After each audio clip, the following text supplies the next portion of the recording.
moving on to question number 10.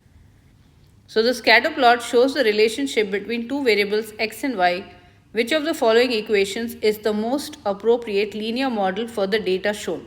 So x is here, x values, and y is on the y axis, and x values are on the x axis. So which of the following equations is the most appropriate linear model for the data shown? We don't have to solve anything numerically if we just like calculating slope using slope formula, all that can be avoided.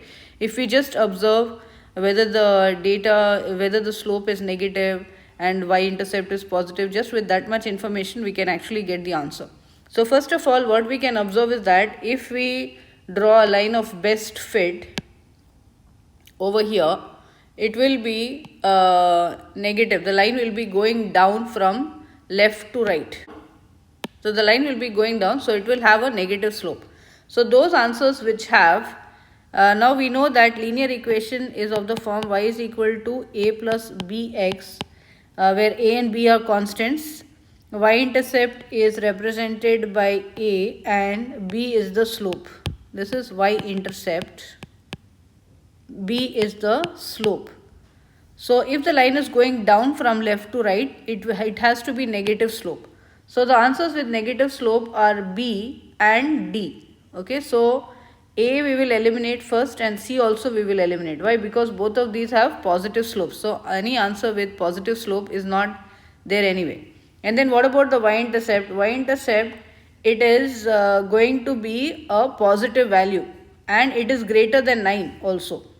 Okay, so in this case you can clearly see that choice D is the one which is having a positive y-intercept and a negative slope, and B, it has a negative slope and that also has a positive y-intercept only, but the problem is that the y-intercept is less than 1. It is just 0.9, whereas here the y-intercept, or where the line is intersecting the y-axis, is definitely more than 9. Okay, so therefore we cannot take B.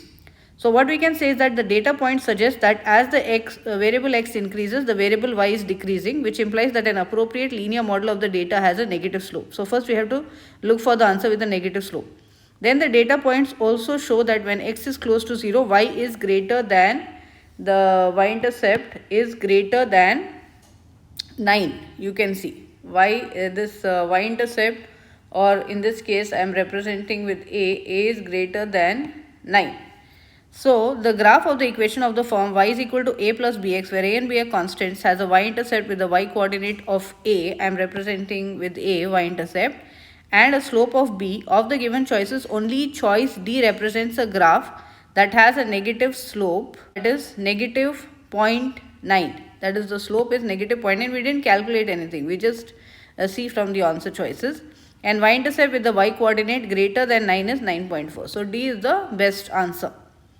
So A is incorrect. As I said, the graph of this equation has a positive slope, not a negative slope. So we cannot take. With that itself we eliminated. And B is incorrect. The graph of this equation has a y-intercept with the y-coordinate that is less than 1. That's why we eliminated that, not greater than 1. And choice C is also incorrect because the graph of this equation has a positive slope, not a negative slope. So again, I am just telling all the reasons why we eliminated the other answers. So I hope that's clear.